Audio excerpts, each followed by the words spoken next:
Ano naman ang mainit na balita mula sa mundo ng politika, isang controversial na issue ang sumiklab ngayong araw matapos magbigay ng pahayag ang Vice President ng Pilipinas, Sara Duterte. Laban kay President Kuting ng Norte Jr. kasunod ng mga kumakalat na impormasyon, binigyan ng babala ni VP Sara ang kasalukuyang administrasyon hingil sa posibleng pagtatakip o pagpapabaya sa mga kasong may kinalaman sa pulburon. Ayon sa kanya, hindi niya hayaang makatawid ang First Lady na si Liza Smag sa mga posibleng kasong pulburon na may kinalaman sa ilang controversial na operasyon. Ayon kay Vice President Sara Duterte, mahigpit niyang ipinaglalaban ng katotohanan at hindi siya magdadalawang isip na magbigay ng babala sa pamahalaan kung kinakailangan upang mapanatili ang integridad ng ating bansa. Naging sanhi ng mga ulat ang kanyang pahayag lalo na nang ikonsidera ang mga aligasyon na may koneksyon ang First Lady Lizata Nasmag sa mga illegal na droga. Bagamat wala pang formal na investigasyon, binigyan din ni VP Sara sa hindi siya titigil hanggat hindi natutukoy ang buong katotohanan ukol sa mga isyong ito. Samantala, nagbigay na ng reaksyon ng mga kaalyado ni Pangulong Marcos ukol sa pahayag ni VP Sara. Ayon sa ilang mga eksperto, may malaking epekto sa politika ang mga pahayag na ito lalo na sa relasyon ng mga Duterte at Marcos. Bagamat ang mga hindi pagkakasunduan ay hindi bago sa politika, ang mga pahayag ng Vice President ay tiyak na magdudulot na aalala sa mga naghahari-harian sa pamahalaan kung saan maaaring magtulak ng masusing investigasyon tungkol sa mga isyong inihain ni VP Sara. Sa ngayon, nananatili ang mga detalye ng mga aligasyon hingil sa First Lady Lizata Nasmag at ang posibleng koneksyon nito sa droga.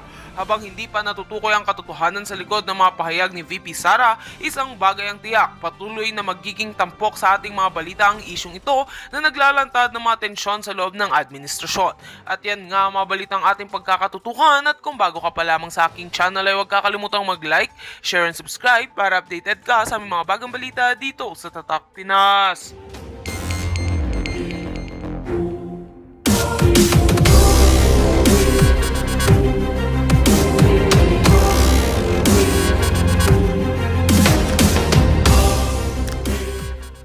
At 9 hours din daw siyang babiyahe pauwi.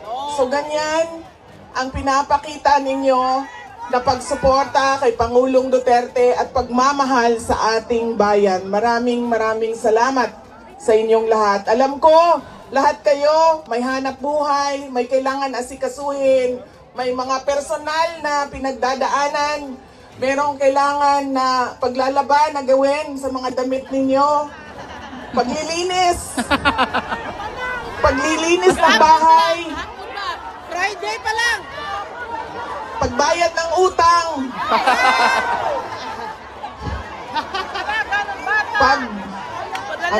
Pagtawag sa inyong mga mahal sa buhay doon sa Pilipinas. Ay, nandito kayo ngayong hapon na ito at ibinigay ninyo ang oras ninyo at panahon ninyo para mapag-usapan natin ang estado ng ating mahal na bayang Pilipinas. Maraming salamat po sa inyo.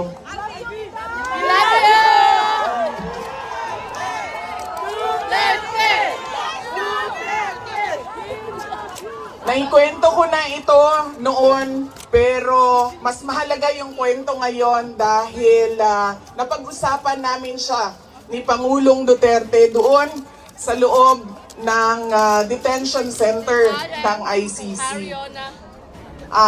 Noong ako ay bata pa, lagi sinasabi ng hindi niya sinasin yung generation ng tatay ko, 1940s, 1950s, 1960s. Hindi sila yung mga magulang na tulad ngayon sa atin na ini-explain natin sa ating mga anak kung bakit natin ginagawa ang mga bagay-bagay.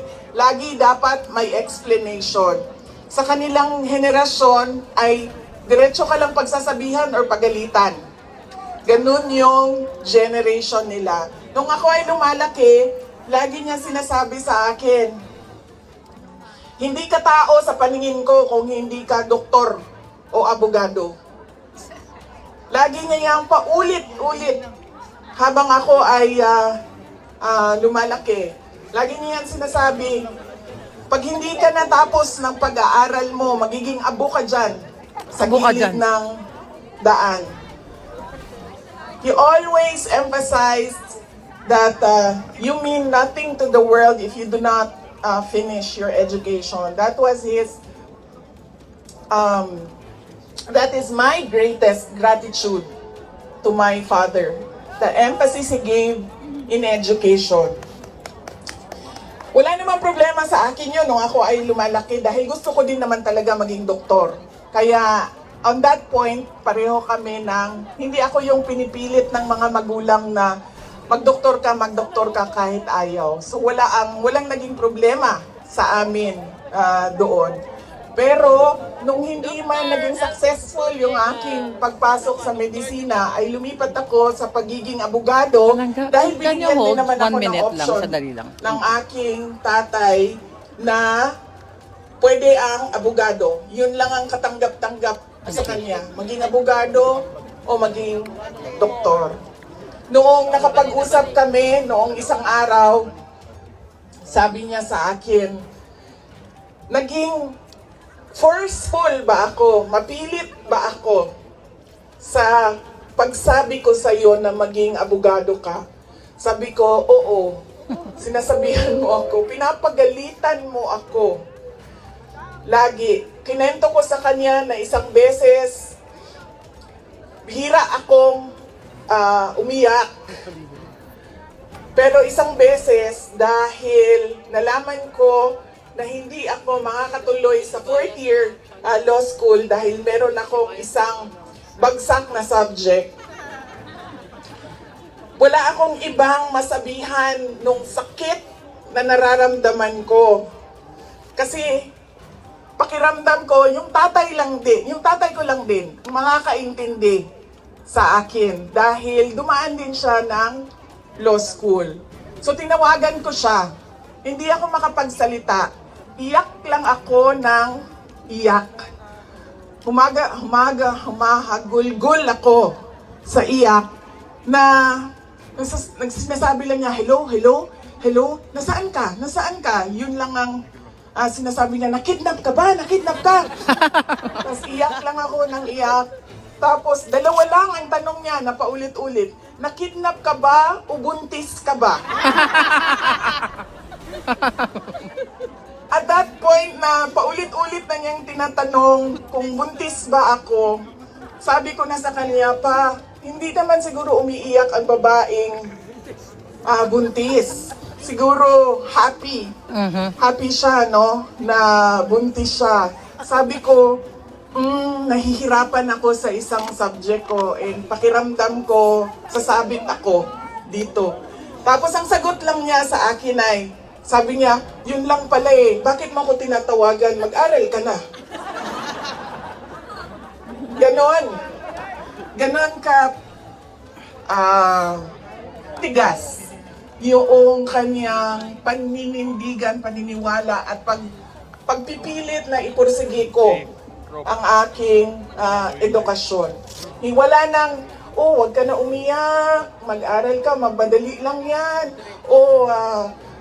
lumabas ka muna, magkape ka, wala. Sinabi lang niya sa akin, yun lang pala. Ibaba mo na yung telepono at bumalik ka na sa pag-aaral mo. Kaya noong ako ay naging abogado, yun din yun ang sinasabi ng kaibigan ng tatay ko sa akin na nakita niya ang tatay ko, sobrang saya. Yung araw na yun na nalaman niya na naging abogado ako, yun yung sobrang saya niya. At sinabi sa akin ng kaibigan ng tatay ko, sabi niya, hindi mo maiintindihan kaming mga tatay, na kaming mga abogado, pag nagkaroon kami ng anak na abogado. Ganun, iba yung saya namin kapag nakikita namin na meron na kaming anak na abogado. Sabi niya sa akin doon, sabi niya, pinilit ba kita? Sabi ko, hindi lang pilit. Sinigawan mo ako at pinaiyak mo ako ng madaming beses dahil sa edukasyon at sa pag-aaral. At sabi niya, di buti na lang dahil meron akong abogado ngayon na anak na inutus-utusan ko dyan. Kausapin niyang mga huwes dyan. At ngumiti siya. He smiled. And it seemed to me that it was a comfort to him that he had a daughter who is a lawyer. In fact, sabi niya, Yes.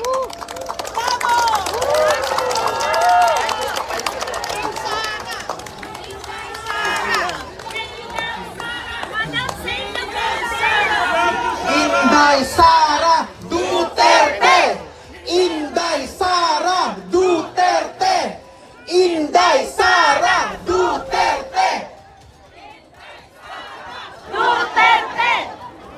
sabi niya, lagi, pag pumapasok ako doon at nagkakaroon kami ng oras na makapag-usap, sinasabi niya, kailan ka ba uwi ng Pilipinas? Anong date ka uuwi ng Pilipinas? Anong ginagawa mo dito? Bakit hindi ka pa umuwi sa Pilipinas? Sinasabi ko sa kanya, inaayos ko lang yung sistema dito at pagkatapos inaantay ko yung mga kapatid ko na pumunta dito. At sinabi niya, ito din, may patama din or diretso din, bullseye din sa edukasyon. Sabi niya, sabihan mo si Paulo na okay lang ako. At huwag siyang pumunta dito hanggang hindi matapos ang eleksyon at maging congressman siya ng 1st District ng Davao City. At sabi niya, sabihin mo kay Baste, hindi siya pwedeng pumunta dito hanggang hindi matapos at ma-elect siyang Vice Mayor ng Davao City. Ito ang pinakamatindi dahil pinagtatawanan namin siya sa group chat namin. Kaming magkakapatid 4, meron kaming group chat. Dahil ang sinabi niya kay Veronica, sabi niya, sabihin mo kay Kitty, hindi siya pwede bumisita dito hanggang hindi siya abogado. Oh my God.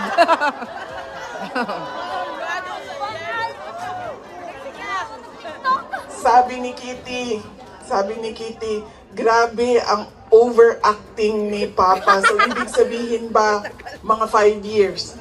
She has 5 years until she becomes a lawyer.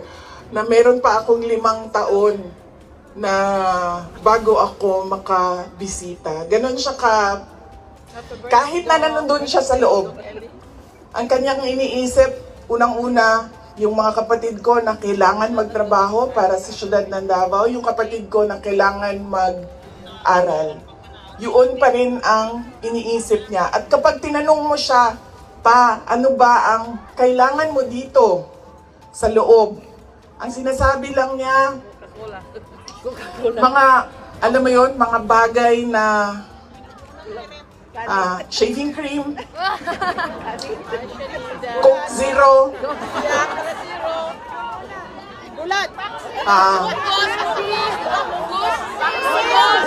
Suman. tumigil na siya sa kakahingi ng Pinoy na ulam dahil parang hindi talaga kaya nung nagluluto sa loob ang Pinoy na ulam. Pero nagpadala ako kahapon ng PDF file ng mga recipes na pwedeng sundin nung nagluluto. Yes! Duterte! Duterte! Duterte!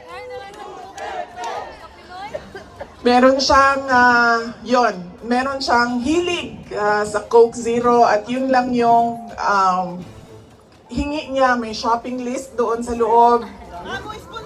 At sabi niya doon sa gwardiya na isulat mo dyan, 2 case ng Coke Zero. Kahapon, bago ako umalis, tinuruan ako ng gwardiya. Sabi niya, pwede ka naman bumili dyan sa vendo, tapos iiwan mo para sa kanya. So sabi ko, Papa, anong gusto mo dito? Sabi niya, Coke Zero lang. So bumili akong 4 na Coke Zero, iniwan ko sa kanya. Sabi ko pa, that's 1 for each day pa ha. So today, tomorrow, Saturday, tomorrow Sunday, Monday, Tuesday, Wednesday. Dahil darating na yung grocery list mo by Wednesday. At sagot niya sa akin, bakit isa lang? Walang budget. Sabi naman nung gwardiya, sabi niya, you have to have at least, he has to have at least 2 because he already drank upstairs, 1 Coke Zero. And then sabi ko, o sige pa, sabi ko, babalik naman ako sa Lunes. Sabi ko, 2, bukas Sunday, and 2 sa Monday, tapos i-replenish ko na lang yung Coke Zero mo. Sabi ko sa kanya, alam mo pa, sinasabi sa iyo ng doktor, maglakad ka daw. Huwag kang nakaupo lang sa kwarto mo. Tapos sabi ko, pwede ka naman, allowed kayo na lumabas dyan. Sabihan niyo lang ang gwardya. Sabi niya, ayoko maglakad sa labas kasi baka didiretso ako sa gate at umalis sa lugar na ito.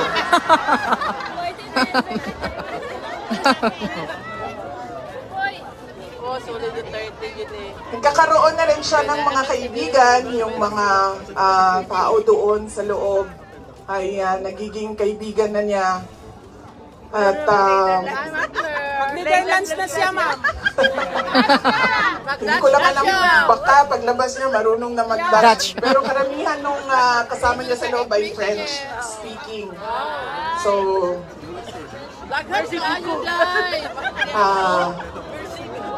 baka paglabas niya, no, di na kay Kamao magbinisaya, tingala ta, French na.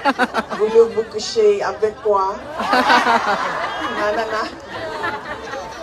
Whatever that means.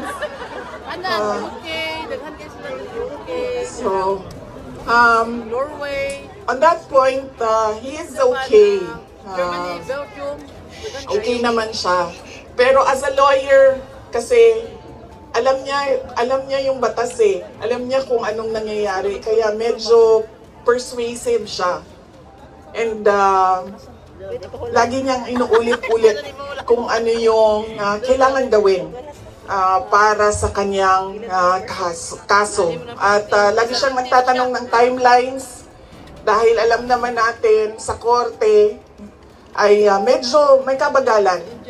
Diba? Magsasagutan, ang prosecution, ang defense, maraming mga papel na kailangan ipasok at antayin ang oras. Kaya siya din ay insistent sa mga timelines niya.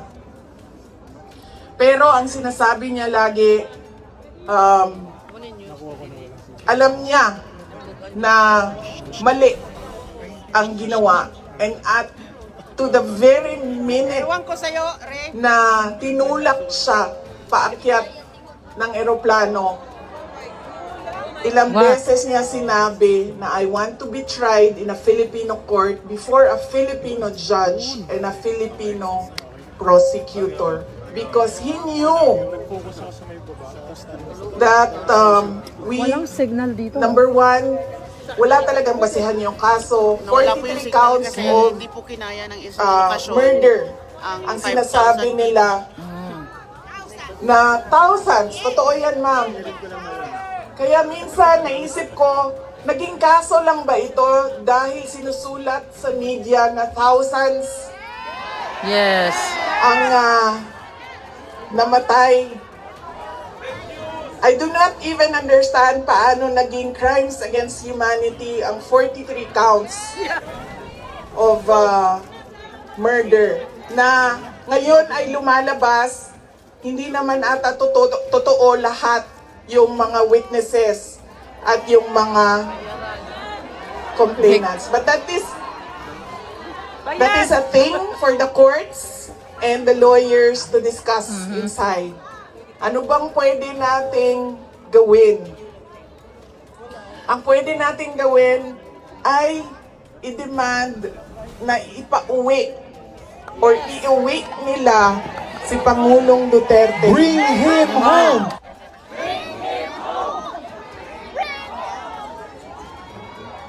Dahil yun din ang gusto niya. Araw-araw na nandun ako, sa mga araw na nandoon ako, isa yan sa paulit-ulit niyang sinasabi, kailan mo ako mapalabas dito dahil darating ang eleksyon, mag-mayor pa ako ng syudad ng Davao. Bring him home! Bring him home! Bring him home!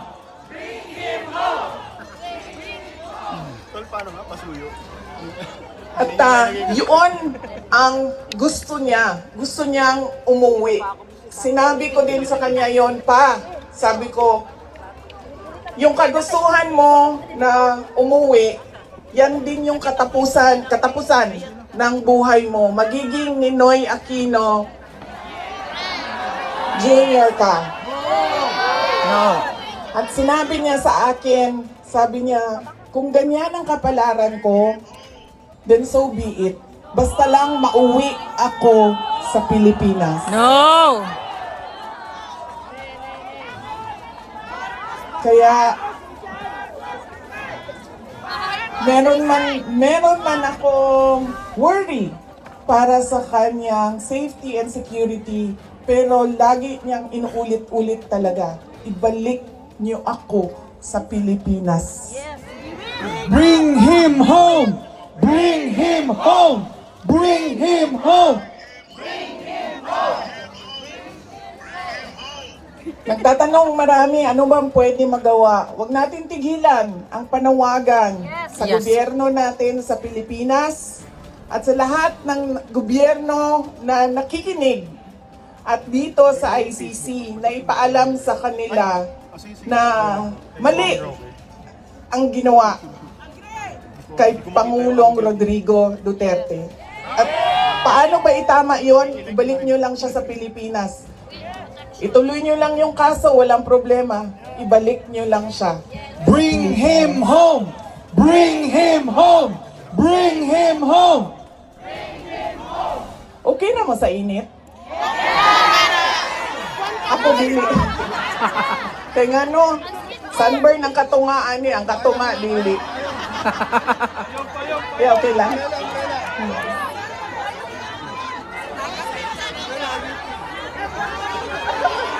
Hindi, okay lang, okay lang. Binuangan lang pa mo. Naka-ready ang sunblock diri doble. Okay. Okay lang, sir. Kaya di nila makita na ako ang mata kung magkalok ka. Oo. Okay? Unsa pa ba? Ano pa ang pwede nating gawin?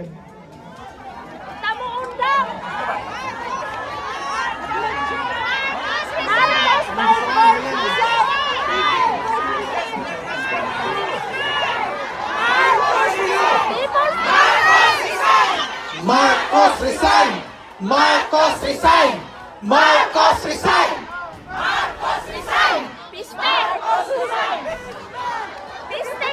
Kayo nagsabi niyan, hindi ako ha. Bukas, suspended na kayong lahat. Nakulong na kayong lahat sa sedition. At kayo, ayun, yun ang ayaw makakauwi dahil kinulong na kayo dyan sa...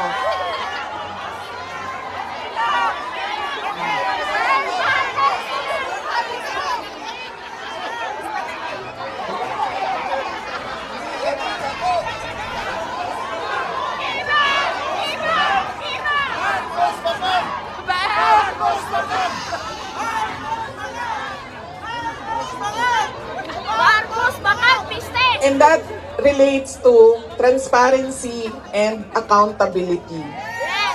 Alam nyo kasi, ang pagiging Pangulo, dapat nasa tamang pag-iisip ka. Yes.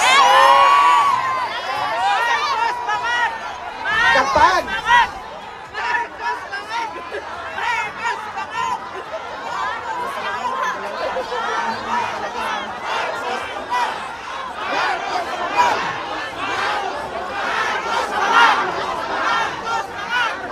dahil nasa mga polisiya mo at desisyon mo ang kinabukasan ng kabataan at ng bansa.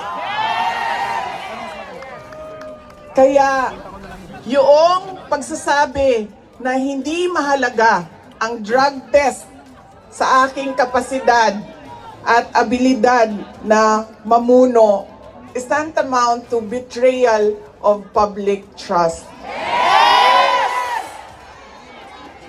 Dahil kailangan malaman ng taong bayan na nasa ayos ang iyong decision making.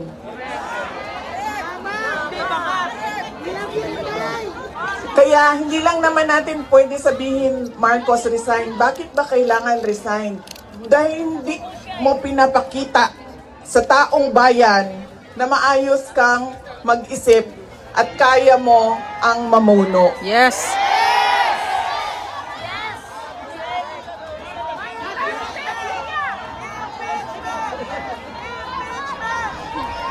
Madaming mga tanong na nasa loob na ng korte. Ang PhilHealth, ang pagkuha ng pondo ng PhilHealth para bang naging pyramiding ang ginawa nila sa budget ba? Kumuha sila ng kulang ang pera dito, kumuha sila sa ibang source para isalpak dito, and hahanapin na naman sa ibang source yung nagiging juggling at parang pyramiding na ang nangyari sa budget. At kung nakikita ninyo at naiintindihan ninyo ang budget, karamihan doon pamigay lang ng mga politiko na tinatawag nating ayuda.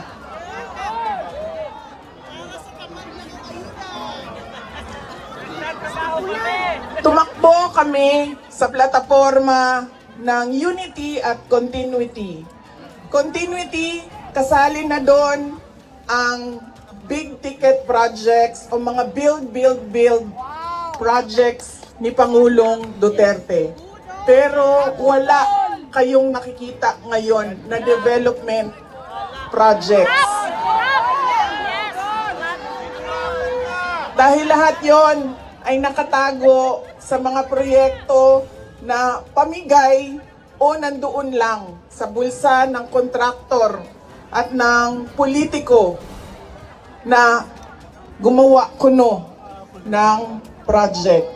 Makikita ninyo na hindi handa ang Kongreso sa paggawa ng budget dahil may mga blanco doon sa enrolled bill na pinasa nila.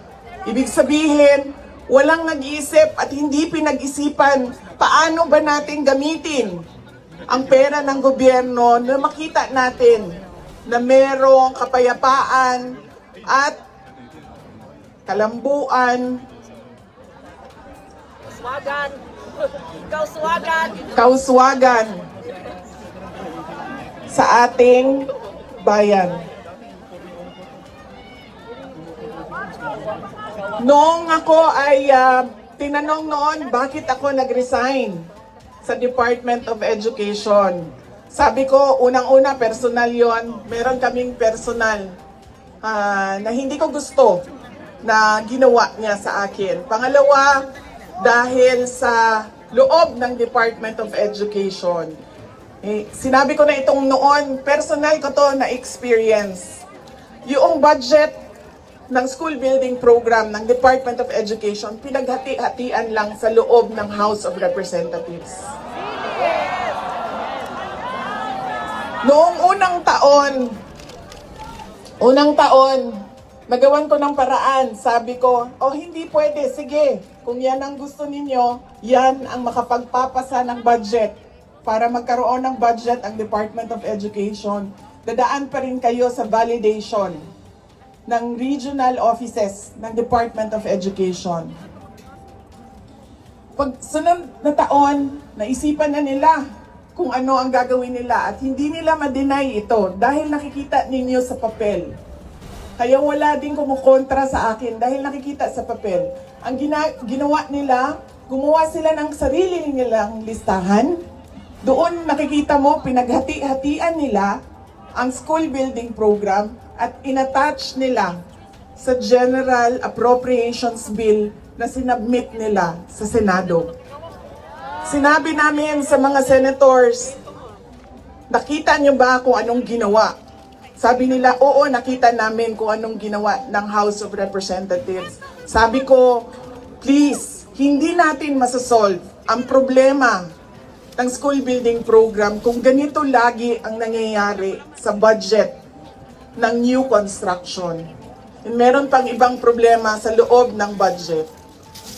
Sinubukan ng mga senators na tanungin, pasagutin, sumasagot, Yes, pero pagdating sa BICAM, anong nangyari? Wala namang wala namang totoong BICAM kung saan pinag-uusapan ang paggamit ng pera. Ang desisyon lang na nandun ay kay Zaldico, nung panahon ko, kay Zaldico at kay Martin Romualdez. At diretsong pinapapirma sa malamang tao na hindi nagbasa o hindi binasa ang buong budget.